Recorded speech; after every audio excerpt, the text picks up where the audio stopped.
यदा यदा हि धर्मस्य ग्लानिर्भवति भारत अभ्युत्थानम् अधर्मस्य तदात्मा. എല്ലാവർക്കും നമസ്കാരം. ശ്രീമദ് ഭഗവത്ഗീതയിലെ 1-ാം അധ്യായമായ അർജുന വിഷാദ യോഗത്തിൽ 14 ശ്ലോകങ്ങളാണ് നമ്മൾ ഇതുവരെ വിചാരം ചെയ്തത്. ഇനി 15 മുതൽ 18 വരെ 15, 16, 17, 18 ശ്ലോകങ്ങൾ ഒന്നിച്ച് ചിന്തിക്കാവുന്നതാണ്. വലിയ ആന്തരിക അർത്ഥങ്ങളൊന്നുമില്ലാത്ത, സാമാന്യമായി അർത്ഥം മനസ്സിലാക്കി പോകേണ്ട 4 ശ്ലോകങ്ങളാണിവ. നോക്കൂ.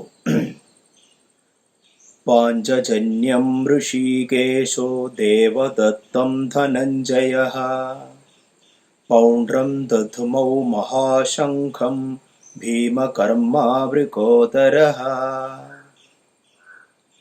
അനന്തവിജയം രാജാ കുന്തിപുത്രോ യുധിഷ്ഠിരഃ നകുലസഹദേവശ്ച സുഘോഷമണിപുഷ്പകൗ കാശ്യശ്ച പരമേശ്വാസഃ ശിഖണ്ഡീ ച മഹാരഥഃ ധൃഷ്ടദ്യുമ്നോ വിരാടശ്ച സാത്യകിശ്ചാപരാജിതഃ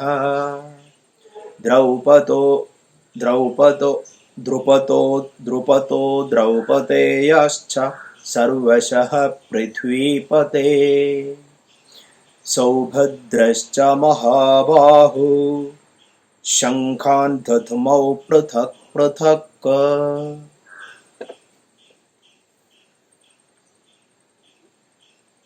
അവിടെ യുദ്ധഭൂമിയിൽ ഭീഷ്മ പിതാമഹന്റെ ശംഖനാദം മുഴക്കപ്പെട്ടതിന് ശേഷം വെളുത്ത കുതിരകളെ പൂട്ടിയ രഥത്തിലിരുന്നു കൊണ്ട്, മഹത്തായ രഥത്തിലിരുന്നു കൊണ്ട് മാധവനും പാണ്ഡവനും അഥവാ ശ്രീകൃഷ്ണനും അർജുനനും അവരുടെ ദിവ്യങ്ങളായ ശംഖങ്ങളെ മുഴക്കി. ഇത്രയുമാണ് നമ്മൾ കണ്ടത്. തുടർന്ന് പാണ്ഡവപക്ഷത്ത് നിന്ന് മുഴക്കപ്പെട്ട അല്ലെങ്കിൽ ഉയർത്തപ്പെട്ട ശംഖധ്വനികളുടെ ഒരു ക്രമം പറയുകയാണ്. ഇവിടെ നമ്മൾ കുറച്ചൊന്ന് ശ്രദ്ധിക്കേണ്ട വിഷയം, നേരത്തെ ഭീഷ്മര് ശംഖം മുഴക്കിയപ്പോൾ അവിടെ അപ്രകാരം ഒരു ക്രമമൊന്നും പറഞ്ഞിട്ടില്ല. കൃത്യമായിട്ടും അവിടെ 11 അക്ഷൗഹിണികളും ഓരോ അക്ഷൗഹിണിക്കും ഓരോ സേനാനായകനും ഒക്കെ ആയിട്ട് ക്രമീകരിച്ചിട്ടുണ്ട്. പക്ഷെ അങ്ങനെ ഒരു ക്രമത്തിലൊന്നുമല്ല ദുര്യോധന പക്ഷത്തുനിന്ന് യുദ്ധകാഹളം മുഴങ്ങി. ഭീഷ്മര് ശംഖത്തെ മുഴക്കിയതോടുകൂടി പിന്നീട്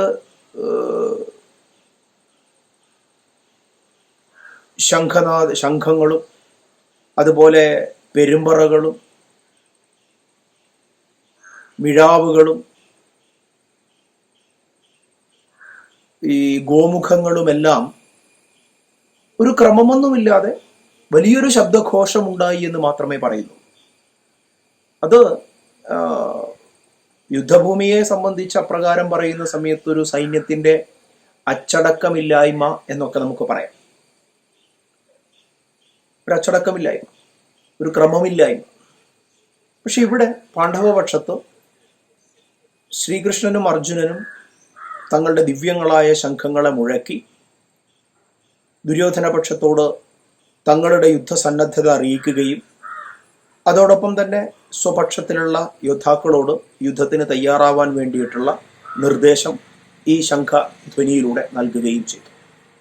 തുടർന്ന് പാണ്ഡവപക്ഷത്ത് നിന്ന് ഉയർത്തപ്പെട്ട ശംഖധ്വനികളുടെ ഒരു ക്രമം പറയുക. ആദ്യം പറയുന്നു, പാഞ്ചജന്യം ഋഷികേശോ ദേവദത്തം ധനഞ്ജയഃ.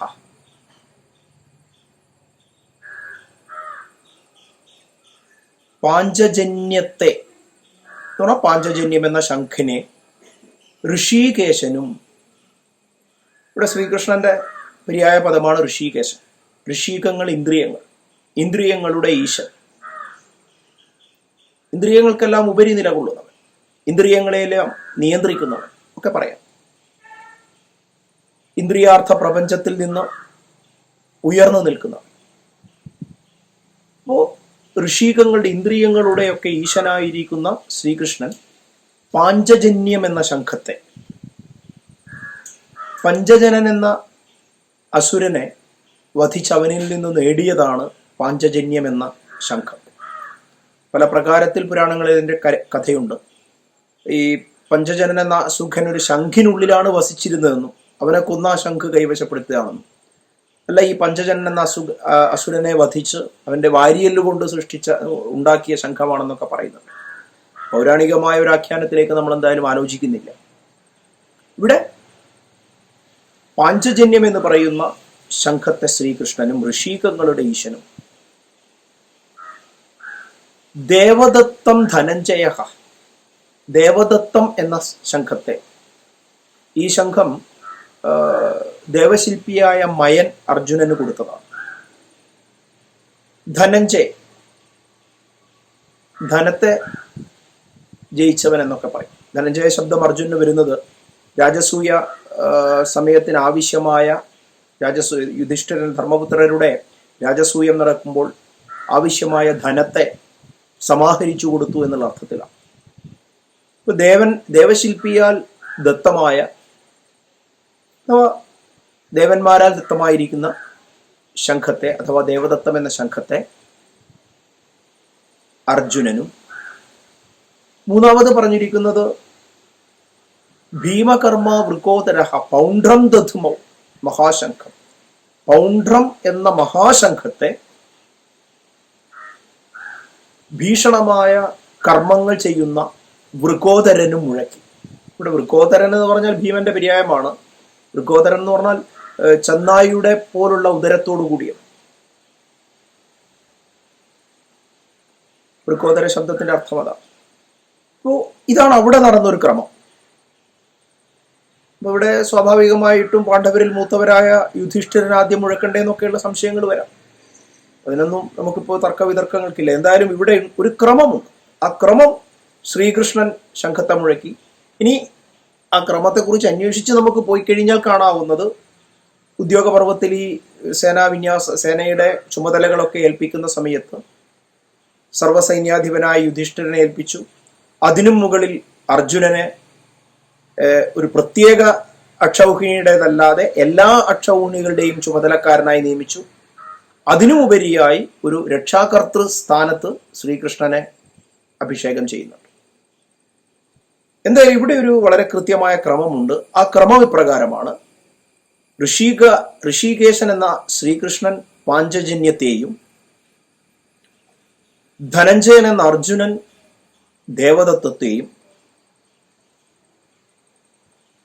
മഹത്തായ കർമ്മങ്ങൾ ചെയ്യാൻ പ്രാപ്തനായിരിക്കുന്ന വൃക്കോദരൻ എന്ന ഭീമസേനൻ പൗണ്ഡ്രം എന്ന മഹാശംഖത്തെയും മുഴക്കി. വളരെ കൃത്യമായ ഒരു ക്രമത്തിൽ ആണ് ഈ ശംഖധ്വനി ഉയരുന്നത്. ഇത് കൃത്യമായി ഒരു സൈന്യത്തെ സംബന്ധിച്ചുള്ള ഒരു ചിട്ട അല്ലെങ്കിൽ ഒരു അച്ചടക്കം ഒക്കെ കാണിക്കുകയാണ്. അധ്യാത്മ സംസ്കാരത്തിൽ ആവശ്യമായിരിക്കുന്ന വളരെ പ്രധാനപ്പെട്ട വിഷയവും ഇത് തന്നെയാണ്. ഒരു ക്രമമായ ജീവിതചര്യ ഉണ്ടാവും. അതുകൊണ്ടാണ് പലപ്പോഴും നമ്മൾ അധ്യാത്മ ജീവിതം അല്ലെങ്കിൽ ഈ സന്യാസം എന്ന മാർഗം എന്നൊക്കെ പറയുന്നത്, അതൊരു എന്താ പറയുക, വേ ഓഫ് ലൈഫ് എന്നൊക്കെ പറയാറുണ്ട്. അതൊരു ജീവിത രീതിയാണ്. എന്തിനെങ്കിലും നേടാനുള്ള ഒരു ജീവിത രീതിയാണെന്നും പറയാൻ പറ്റില്ല. അതൊരു ജീവിത രീതിയാണ്. ആ രീതിയിൽ അങ്ങനെ ജീവിക്കുന്നവർ ആ ജീവിത രീതിയിൽ ഒരു ആനന്ദം കണ്ടെത്തുന്നു. ആ ജീവിതചര്യയിലൂടെ അവർ ഒരു ആത്മസുഖം അനുഭവിക്കുന്നു. അത്രയേ ഉള്ളൂ. അതുകൊണ്ടാണ് ഹിന്ദു എന്ന് പറയുന്നതിനെ it's a way of life എന്നൊക്കെ പറയുന്നത്. ഒരു ചിട്ടയുണ്ട്. ആ ചിട്ടക്കനുസരിച്ച് ജീവിക്കുക, ആ ജീവിതത്തിലൂടെ ഒരു ആത്മാനന്ദ നിർവൃതിയിൽ നിലകൊള്ളുക എന്നുള്ളതൊക്കെയാണ് അധ്യാത്മ ജീവിതത്തിന്റെ ഒരു ഭാഗം അല്ലെങ്കിൽ ഒരു പ്രധാനപ്പെട്ട കാര്യം എന്ന് പറയുന്നത്. ഈ ചിട്ടയാണ് ഇവിടെയും ഈ പാണ്ഡവപക്ഷത്ത് കാണുന്നത്. പാണ്ഡവപക്ഷം എന്ന് പറയുമ്പോൾ തന്നെ മനസ്സിലാക്കിക്കൊള്ളണം, പഞ്ചകോശമയമായ കർമ്മത്തിനും ധർമ്മത്തിനും അധിഷ്ഠാനമായിരിക്കുന്ന ശരീരം, ആ ശരീരത്തിലിരിക്കുന്ന ജീവാത്മാവായിരിക്കുന്ന മാധവൻ, ഇതാകെ ചേർന്നതാണ്. അപ്പൊ അതുകൊണ്ട് ഈ ക്രമം ഇവിടെ നമുക്ക് കാണാവുന്നതാണ്. തുടർന്ന് പറയുന്നു, അനന്ത വിജയം രാജാ കുന്തി പുത്രോ യുധിഷ്ഠിരഃ നകുല സഹദേവശ്ച സുഘോഷമണി പുഷ്പകൗ. കുന്തിപുത്രഃ രാജാ യുധിഷ്ഠിരഃ അനന്ത വിജയം. കുന്തിപുത്രനായ യുധിഷ്ഠിര രാജാവ് അനന്ത വിജയം എന്ന ശംഖത്തെയും, അധികമായ വിജയത്തെ നൽകുന്നു അനന്ത ശംഖത്തെയും, നകുല സഹദേവശ്ച, നകുലനും സഹദേവനും യഥാക്രമം സുഘോഷ മണിപുഷ്പകൗ, സുഘോഷം മണിപുഷ്പകം എന്നീ ശംഖങ്ങളെയും. ഇങ്ങനെയാണ് ആ ക്രമം വന്നത്. ആദ്യം ശ്രീകൃഷ്ണൻ പാഞ്ചജന്യം എന്ന ശംഖത്തെ, അതിനെ തുടർന്ന് അർജുനൻ ദേവദത്വം എന്ന ശംഖത്തെ, അതിനെ തുടർന്ന് ഭീമസേനൻ പൗണ്ഡ്രം എന്ന മഹാശംഖത്തെ, തുടർന്ന് അനന്തവിജയം എന്ന ശംഖത്തെ യുധിഷ്ഠിരൻ, നകുലൻ സുഘോഷം എന്ന ശംഖത്തെ, സഹദേവൻ മണിപുഷ്പകം എന്ന ശംഖത്തെ. യഥാക്രമം ഒന്നിനു പിറകെ ഒന്നായി ഈ ശംഖധ്വനികൾ ഉയർന്നു. ഈ ശംഖധ്വനികൾക്ക് ശേഷം കാശ്യശ്ച പരമേശ്വാസ ശിഖണ്ഡീ ച മഹാരഥഃ ദൃഷ്ടദ്യുമ്നോ വിരാടശ്ച സാത്യകിശ്ചാപരാജിതഃ. മഹേശ്വാസ കാശ്യശ്ച, അപ്പം മഹത്തായ വില്ലേന്തിയവനായ കാശിയും എന്ന് പറഞ്ഞാൽ കാശി രാജാവും, ശിഖണ്ഡീ ച മഹാരഥഃ, മഹാരഥനായ ശിഖണ്ഡിയും, ദൃഷ്ടദ്യുമ്നോ വിരാടശ്ച, ദൃഷ്ടദ്യുമ്നനും വിരാടനും, വിരാട രാജാവും. പിന്നെയോ സാത്യകീ ച അപരാജിതഃ, അപരാജിതനായിരിക്കുന്ന, പരാജയപ്പെടുത്താൻ സാധിക്കാത്ത സാത്യകി. സാത്യകി യാദവ യോദ്ധാവാണ്, ശ്രീകൃഷ്ണന്റെ അടുത്ത സുഹൃത്താണ്. ഇതൊക്കെയാണ് പിന്നീട് വന്ന ക്രമം. മഹത്തായ വില്ലേന്തിയ കാശിരാജാവ്, ഇപ്പൊ ശംഖത്തിന്റെ പേരെടുത്ത് പറയുന്നില്ല. അതിനെ തുടർന്ന് മഹാരഥനായ ശിഖണ്ഡി, പിന്നീട് ദൃഷ്ടദ്യുമ്നൻ, പിന്നീട് വിരാടൻ, പിന്നീട് അപരാജിതനായ സാത്യകി എന്നിവരും അവരവരുടെ ശംഖങ്ങളെ മുഴക്കി. തുടർന്ന് ദ്രുപദോ ദ്രൗപദേയാശ്ച സർവശഃ പൃഥ്വീപതേ സൗഭദ്രശ്ച മഹാബാഹു ശംഖാൻ ദധ്മൗ പൃഥക് പൃഥക്, ശംഖാൻ ദധ്മു പൃഥക് പൃഥക്. തുടർന്ന് ദ്രുപദ രാജാവ്, ദ്രുപദോ ദ്രൗപദേയാശ്ച, ദ്രുപദന്റെ ശംഖധ്വനിക്ക് ശേഷം ദ്രൗപദി പുത്രന്മാർ ഓരോരുത്തരും ക്രമമായിട്ട്. ഈ സർവശഃ പൃഥ്വിപതേ എന്നുള്ളത്, പൃഥ്വിപതേ എന്ന് സഞ്ജയൻ ധൃതരാഷ്ട്രരെ സംബോധന ചെയ്യുന്നതാണ്. അല്ലയോ പൃഥ്വിപതേ എന്നാദ്യം ചേർത്തിട്ട് വേണം ഇതൊക്കെ പറയാം. പിന്നെയോ സൗഭദ്രശ്ച മഹാബാഹു, സൗഭദ്രൻ, സുഭദ്രയുടെ പുത്രൻ അഭിമന്യു. അഭിമന്യുവിന്റെ വിശേഷണം പറയുകയാണ് മഹാബാഹു, മഹത്തായ ബാഹുക്കളോട് കൂടിയവൻ. മഹത്തായ ബാഹുക്കൾ എന്ന് പറഞ്ഞാൽ കാൽമുട്ടുവരെ നീണ്ടുകിടക്കുന്ന കൈകൾ. അജാനബാഹു എന്ന് പറയുന്നത് പോലെ തന്നെയുള്ള പ്രയോഗമാണ് മഹാബാഹു. സൗഭദ്രൻ, സുഭദ്രാപുത്രൻ. അപ്പോൾ സുഭദ്രാപുത്രനും മഹാബാഹുക്കളോട് കൂടിയവനുമായ അഭിമന്യു, സർവശഃ, ഇങ്ങനെ ഇവരെല്ലാം തന്നെ പൃഥക് പൃഥക് വേറെ വേറെ ശംഖാൻ ശംഖങ്ങളെ ദധ്മു മുഴക്കി. ഇവിടെ പൃഥ്വീപതേ എന്നുള്ള ശബ്ദം ധൃതരാഷ്ട്രരെ അഭിസംബോധന ചെയ്യാൻ വേണ്ടി സഞ്ജയൻ ഉപയോഗിക്കുന്ന പദമാണ്. അപ്പോൾ നമുക്ക് ഈ മന്ത്രങ്ങളെല്ലാം അന്വയിപ്പിച്ച് പറയുമ്പോൾ സഞ്ജയന്റെ വാക്കുകൾ, അല്ലയോ ഹേ പൃഥ്വീപതേ എന്ന് വിളിച്ചുകൊണ്ടാണ് പറയുന്നത്. ഋഷികേശൻ പാഞ്ചജന്യത്തെയും ധനഞ്ജയൻ ദേവദത്തത്തെയും ഭീമസേനൻ പൗണ്ഡ്രത്തെയും കാശിരാജ അതുപോലെ ധർമ്മപുത്രർ അനന്തവിജയത്തെയും നകുലൻ സുഘോഷത്തെയും സഹദേവൻ മണിപുഷ്പകത്തെയും മുഴക്കി. അതിനുശേഷം എല്ലാവരും തന്നെ പേരെടുത്ത് പറയുന്നു. മഹത്തായ വില്ലേന്തിയ കാശിരാജാവ്, മഹാരഥനായ ശിഖണ്ഡി, ദൃഷ്ടദ്യുമ്നൻ, വിരാടൻ, അപരാജിതനായ സാത്യകി, ദ്രുപദൻ, ദ്രൗപദി പുത്രന്മാർ, സൗഭദ്രൻ, മഹാബാഹുവായിരിക്കുന്ന സുഭദ്രാപുത്രനായിരിക്കുന്ന അഭിമന്യു, സർവശഃ എല്ലാവരും തന്നെ പൃഥക് പൃഥക് വേറെ വേറെ ശംഖാൻ ശംഖങ്ങളെ ദധ്മു മുഴക്കി. വളരെ കൃത്യമായ ഒരു അച്ചടക്കത്തിന്റെ ഒരു ചര്യയുടെ ഒരു കൃത്യമായി രൂപപ്പെടുത്തിയിരിക്കുന്ന ഒരു ക്രമത്തിൽ പാണ്ഡവപക്ഷത്ത് നിന്ന് ശംഖനാദം മുഴങ്ങിക്കിട്ടും. ഇത്രയും ഭാഗത്തിൽ നിന്ന് നമ്മൾ ഈ രണ്ടുപേരുടെയും യുദ്ധസന്നാഹങ്ങളെയാണ് മനസ്സിലാക്കിയത്. വളരെ കൃത്യമായിട്ട് നമുക്കെടുത്ത് പരിശോധിച്ചു കഴിഞ്ഞാൽ ഓരോരോ തവണയും ദുര്യോധനന്റെ വാക്കുകളിലും ഒക്കെ നമുക്ക് മനസ്സിലാവുന്നത് ദുര്യോധന പക്ഷത്ത് ആയുധബലമുണ്ട്, ആൾബലമുണ്ട്.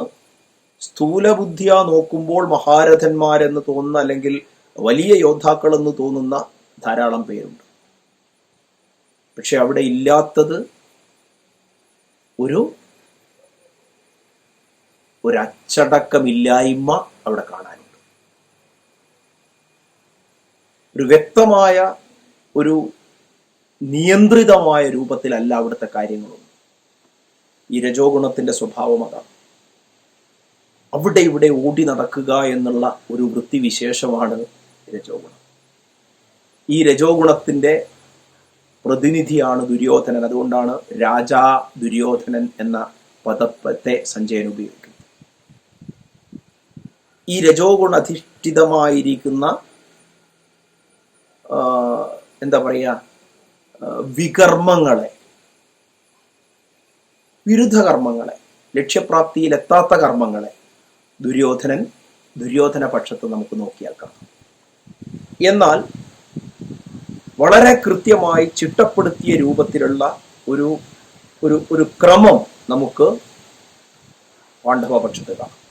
അവിടെ ആയുധബലം കുറവാണ്, ആൾബലം കുറവാണ്, 7 അക്ഷൗഹിണിയേ ഉള്ളൂ. പക്ഷെ ഉള്ളത് വളരെ കൃത്യമായി ചിട്ടപ്പെടുത്തിയിട്ടുണ്ട്. ചുരുക്കി പറഞ്ഞാൽ ഇന്ദ്രിയാർത്ഥ പ്രപഞ്ചത്തിലേക്ക് വലിച്ചിഴച്ചു കൊണ്ടുപോകുന്ന രജോഗുണം നമ്മളെ ഒരു സ്ഥലത്തും സ്വസ്ഥമായിരിക്കാൻ സമ്മതിക്കാതെ വലിച്ചിഴച്ചു കൊണ്ടുപോയിക്കൊണ്ടേയിരിക്കും. എന്നാൽ ഈ ഇന്ദ്രിയാർത്ഥ പ്രപഞ്ചത്തിൽ നിന്ന് വിമുഖത നേടി ആന്തരിക പ്രപഞ്ചത്തിലേക്ക് നമ്മൾ യാത്ര ചെയ്യാൻ തുടങ്ങുന്ന സമയത്ത് നമുക്ക് വ്യക്തമായിട്ട് ബോധ്യപ്പെടും ഈ യാത്രയിൽ നമ്മെ സഹായിക്കാൻ ഒരു ക്രമമായ ജീവിതമുണ്ട്, ഒരു ജീവിതചര്യയുണ്ട്. 17 മഹാരഥന്മാർ ഈ ആത്മസാക്ഷാത്കാര മാർഗത്തിൽ നമ്മെ സഹായിക്കാനുണ്ട്. സ്ഥൂലബുദ്ധിയാ നോക്കുന്ന സമയത്ത് മറുഭാഗത്താണ് എന്താ പറയാ പ്രാബല്യം എന്ന് നമുക്ക് തോന്നും. പക്ഷെ സൂക്ഷ്മ ദൃഷ്ടിയാ നോക്കുന്ന സമയത്ത് ഈ കണ്ടവരെല്ലാം ദുർബലന്മാരാണെന്നും മഹാരഥന്മാർ നിൽക്കുന്നത് ഈ പറയുന്ന ആന്തരിക പ്രപഞ്ചത്തിലേക്ക് യാത്ര ചെയ്യുമ്പോൾ നമ്മെ സഹായിക്കാൻ നിൽക്കുന്ന മഹാരഥന്മാരൊക്കെ യഥാർത്ഥത്തിൽ നമ്മെ ലക്ഷ്യത്തിലെത്തിക്കാൻ പ്രാപ്തരായവരാണെന്ന് നമുക്ക് ബോധ്യപ്പെടും. അതിന് ആദ്യം വേണ്ടത് ഈ പറഞ്ഞ നമ്മുടെ ഒരു ഈ ഇത്രയും കാലമായിട്ടുള്ള നമ്മുടെ ചിന്താ പദ്ധതികൾ, നമ്മുടെ വീക്ഷണം ഒന്ന് മാറ്റണം എന്ന് മാത്രം. പുറത്തേക്കുള്ള അന്വേഷണം, സുഖം തേടിയിട്ട് പുറത്തേക്ക് ഉള്ള അന്വേഷണം, ഇതുവരെ നമ്മൾ അതാ ചെയ്തുകൊണ്ടിരുന്നത്. പരമമായ ആനന്ദത്തെയോ സുഖത്തെയോ തേടിക്കൊണ്ട് നമ്മൾ അന്വേഷിച്ചതൊക്കെ പുറത്തേക്കായിരുന്നു. ഓരോരു തവണ ഓരോ വിഷയങ്ങളോട് താതാത്മ്യപ്പെടുമ്പോഴും ഓരോ വസ്തുവിനോട് ചേരുമ്പോഴും നമുക്ക് സുഖം കിട്ടി. പക്ഷെ അത് ക്രമേണ ക്ഷയിച്ചു. അടുത്ത വസ്തുവിലേക്ക് അല്ലെങ്കിൽ അടുത്ത വിഷയത്തിലേക്ക് നമ്മൾ യാത്ര ചെയ്തുകൊണ്ടേയിരുന്നു. ആ വീക്ഷണം ഒന്ന് മാറ്റി താൻ സ്വയമേവ സുഖസ്വരൂപനാണ്, ആനന്ദ സ്വരൂപനാണെന്ന് മനസ്സിലാക്കി ആന്തരിക പ്രപഞ്ചത്തിലേക്ക് നമ്മൾ യാത്ര ചെയ്യാൻ തുടങ്ങുമ്പോൾ നമുക്ക് മനസ്സിലാവും യഥാർത്ഥത്തിൽ ഇതുവരെ എന്നെ നയിച്ചുകൊണ്ടിരുന്നതൊക്കെ ഭീഷ്മദ്രോണാദികളാകുന്ന ദുർബലന്മാരാണെന്നും ദൃഷ്ടദ്യുമ്നാദികളാകുന്ന പ്രബലന്മാര് ഈ ആന്തരിക പ്രപഞ്ചത്തിലേക്ക് യാത്ര ചെയ്യാൻ എന്നെ സഹായിക്കാൻ തയ്യാറായി നിൽക്കുന്നുണ്ടെന്ന് നമുക്ക് ബോധ്യപ്പെടും. ഈ ബോധ്യമാണ് മനുഷ്യനെ ദേവത്വത്തിലേക്ക് ഉയർത്തുന്നത്. അതുകൊണ്ട് ഈ ഗീതാശാസ്ത്രത്തെക്കുറിച്ച് നമുക്ക് പറയാവുന്ന വളരെ പ്രധാനപ്പെട്ട ഒരു കാര്യം, മാനവനിൽ നിന്ന് മാധവനിലേക്കുള്ള പ്രയാണമാണ് കൃഷ്ണായനം അല്ലെങ്കിൽ ഗീതാസ്വാധ്യായം. ഇപ്പൊ നമ്മളൊക്കെ മനുഷ്യരാണ്. ഈ മാനവത്വത്തിൽ നിന്ന് മാധവത്വത്തിലേക്ക്, മാധവത്വത്തിന്റെ ശബ്ദാർത്ഥം ഇന്നലെ പറഞ്ഞു, മാനവത്വത്തിൽ നിന്ന് മാധവത്വത്തിലേക്ക് ഉയരുന്ന, അല്ലെങ്കിൽ എന്താ പറയുക, പുതിയ കാലത്ത് പറയുകയാണെങ്കിൽ മനുഷ്യനിലുള്ള ഇനിയത്തെ പരിണാമ പ്രക്രിയ ഇതാണ്. അറിവിന്റെ തലത്തിലാണ് ഈ മാനവനിൽ നിന്ന് മാധവത്വത്തിലേക്ക് ഉയരുക. എങ്ങനെയാണ് മാധവത്വം നേടുക? വളരെ വ്യക്തമാണത്. ധ്യാനാച്ച മൗനാച്ച യോഗാച്ച വിദ്ധി ഭാരത മാധവ. ധ്യാനം കൊണ്ടും മൗനം കൊണ്ടും യോഗം കൊണ്ടും നേടേണ്ട തലമാകുന്നു മാധവത്വം. ഈ മാധവത്വത്തിലേക്കുള്ള ഉയരാൻ വേണ്ടിയിട്ടുള്ള യുദ്ധകാഹളമാണ് മുഴങ്ങിക്കഴിഞ്ഞത്. ഇനി അങ്ങോട്ട് ഈ യാത്രാരംഭം മുതൽ തന്നെ തടസ്സങ്ങളും വിഘ്നങ്ങളും ഒക്കെ ഉണ്ടാവും. ഒരു യാത്ര ഇറങ്ങി പുറപ്പെടുമ്പോഴാണല്ലോ അതിൻ്റെ വിഘ്നങ്ങളൊക്കെ ബോധ്യപ്പെടുക. ആ വിഘ്നമാണ്, അല്ലെങ്കിൽ അത്തരം ഒരു സംരംഭത്തിലേക്ക് ഇറങ്ങുമ്പോഴുണ്ടാകുന്ന പ്രയാസങ്ങളൊക്കെയാണ് ഇനി തുടക്കത്തിൽ വരുന്നത്. കാരണം ഇത് പട്ടുമെത്തയിലൂടെയുള്ള, അല്ലെങ്കിൽ എന്താ പറയുക, പുഷ്പങ്ങൾ വിരിച്ച പാതയിലൂടെയുള്ള യാത്രയല്ല, കഠിനമായൊരു യാത്രയാണ്. പക്ഷെ ഓരോ തവണ വീഴുമ്പോഴും നമ്മളെ പിടിച്ചുയർത്താൻ ഈ പറയുന്ന മഹാരഥന്മാരുണ്ട് എന്ന് നമുക്ക് ബോധ്യമുണ്ടെങ്കിൽ ഈ യാത്ര നമുക്ക് സുഗമമാക്കാൻ കഴിയും. ഇതാണ് ഇവിടുന്ന് അങ്ങോട്ട് ഇനി യുദ്ധത്തിൻ്റെ കുറച്ചുകൂടി യുദ്ധരംഗത്തേക്ക് നമ്മൾ പ്രവേശിച്ചു വരികയാണ്. ഈ മന്ത്രങ്ങൾ സാമാന്യമായിട്ട് അർത്ഥചിന്ത നടത്താൻ മാത്രമേ ഉള്ളൂ, ശ്രദ്ധിക്കുക.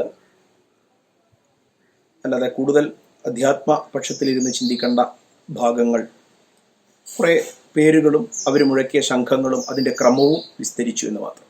ശരി, ബാക്കി നമുക്ക് അടുത്ത ക്ലാസ്സിൽ തുടരാം. ഓം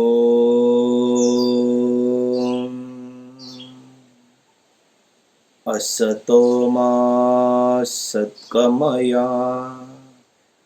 തമസോ മാ ജ്യോതിർഗമയ മൃത്യോർമാ അമൃതം ഗമയ. ഓം ശാന്തി ശാന്തി ശാന്തി.